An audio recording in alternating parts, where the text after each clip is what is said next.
Bapak-bapak, ibu-ibu, dan saudara-saudara yang terkasih dalam Tuhan Yesus Kristus, puji Tuhan, haleluya. Paulus memberikan penegasan kepada kita semuanya bahwa setiap orang beroleh kasih karunia Allah di dalam Tuhan Yesus Kristus. Yang pertama, di dalam Kristus Allah memberikan kepada kita segala berkat rohani dalam surga. Di dalam Kristus Allah telah memilih kita sejak semula supaya kita hidup kudus dan tak bercacat. Di dalam Kristus Allah telah menentukan kita sebelum dunia dijadikan untuk menjadi anak-anak Allah, dan supaya terpujilah kasih karunia-Nya yang mulia. Nah, ketika Allah menentukan kita menjadi anak-anak Allah, dikatakan supaya terpujilah kasih karunia-Nya yang mulia. Jadi kita sebagai anak-anak Allah di dalam Kristus, kita beroleh kasih karunia yang mulia.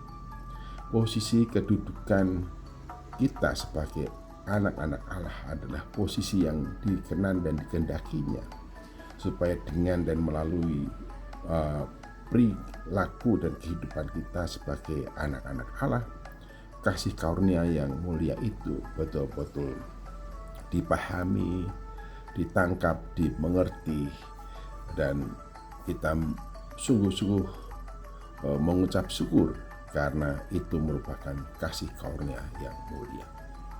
Menjadi anak-anak Allah adalah posisi yang mulia.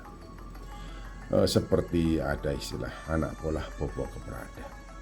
Segala sesuatu yang diperbuat oleh anak-anak selalu menyangkut nama baik orang tua.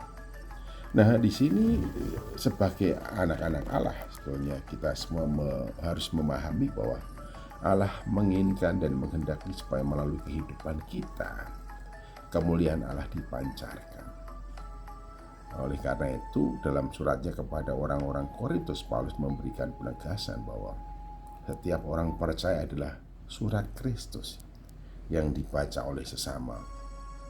Melalui kehidupan kita dikehendaki orang lain akan melihat Kristus ada di dalam diri kita, sehingga hidup kita, diri kita sebagai anak-anak Allah merupakan tanda dan wujud kemuliaan Allah yang dinyatakan dalam diri kita. Oleh karena itu, ketika penegasan Allah menentukan kita sebelum dunia dijadikan menjadi anak-anak Allah, dengan maksud adalah supaya terpujilah kasih karunia-Nya yang mulia. Ya, dalam hidup ini kita harus tahu bagaimana kita menjalaninya supaya hidup kita mewujudkan satu ucapan syukur dan merepresentasikan ucapan syukur dari kasih karunia Allah yang begitu agung, luhur, dan mulia yang diberikan kepada kita semuanya. Lalu juga dikatakan di dalam ayat-ayat selanjutnya, khususnya ayat 12, adalah supaya terpujilah kasih karunia yang mulia, supaya hidup kita menjadi puji-pujian bagi kemuliaan-Nya. Jadi ketika kita dipilih supaya hidup kudus dan tak bercacat, supaya kita memahami, menyadari posisi kita menyandang kemuliaan Allah, dan supaya hidup kita menjadi puji-pujian bagi kemuliaan-Nya. Nah, bagaimana supaya itu bisa terwujud dalam diri dan hidup kita? Jikalau pikiran hati kita tidak diisi dengan hal-hal yang mulia. Oleh karena itu, semua yang mulia pikirkanlah itu, supaya semua yang mulia itu juga yang ada di dalam hati kita, menggerakkan kita untuk berbicara segala sesuatu yang mulia, menggerakkan kita untuk berbuat dan hidup segala sesuatu yang menyatakan kemuliaan itu. Wah, ini satu posisi dan sekaligus tugas yang sungguh-sungguh luar biasa istimewa. Oleh karena itu, pemazmur mengatakan bahwa kita dimahkotai kemuliaan dan hormat.